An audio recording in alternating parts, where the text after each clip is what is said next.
ముందుగా చికెన్ని శుభ్రంగా కడుక్కొని మసాలా పట్టించండి. 2 ఉల్లిగడ్డలు దోరగా వేయించుకోండి. ఉల్లిగడ్డలు వేగిన తరువాత కలిపిపెట్టిన చికెన్ ముక్కలు అందులో వేయండి. వేసి ఇలా కలుపుకోండి. కలిపిన తర్వాత కొంచెం కొత్తిమీర, టమాటాలు, పచ్చిమిరపకాయలు వేసి మిక్సీ చేయండి. మిక్సీ చేసిన తరువాత ఆ పేస్ట్ ఒక బౌల్లో తీసుకోండి. ఆ పేస్ట్ ఇప్పుడు చికెన్ కర్రీలో వేసి కలపండి. ఇలా కలిపిన తర్వాత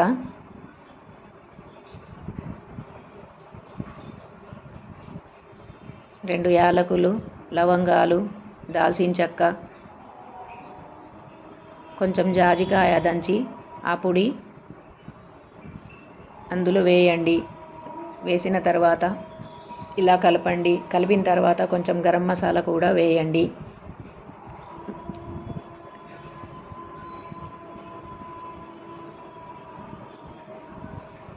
వేసిన తర్వాత కొంచెం కొత్తిమీర కట్ చేసి వేయండి. ఇప్పుడు వెసరికి సరిపడా వాటర్ పోసుకోండి. వాటర్ పోసిన తర్వాత సరిపడా ఉప్పు వేయండి. వేసిన తర్వాత ఇలా కలపండి. ఇలా కలిపిన తర్వాత మూత వేయండి. ఇప్పుడు మూత తీసి నీళ్లు వేడి అయినట్టయితే కడిగి పక్కన పెట్టిన బియ్యంని ఆ వాటర్లో వేయండి.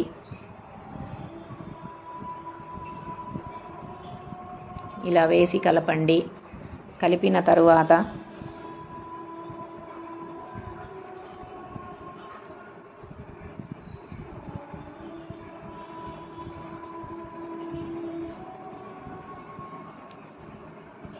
ఫ్రెండ్స్, అన్నం సరిపోవట్లేదని గిన్నె మార్చుకున్నాను ఫ్రెండ్స్ నేను ఇక్కడ.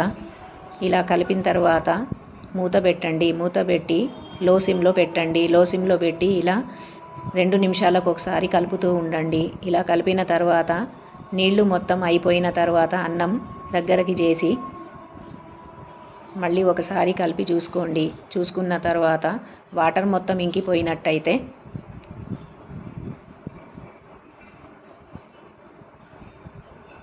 కొంచెం కొత్తిమీర పైనుంచి చల్లండి. పచ్చిమిరపకాయలు,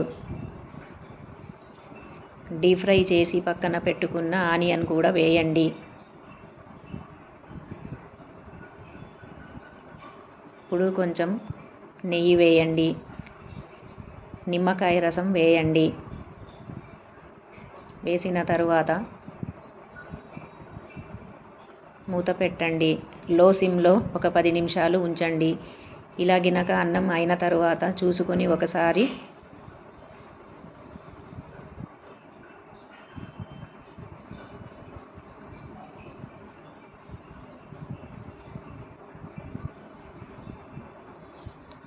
స్టవ్ ఆఫ్ చేసేయండి.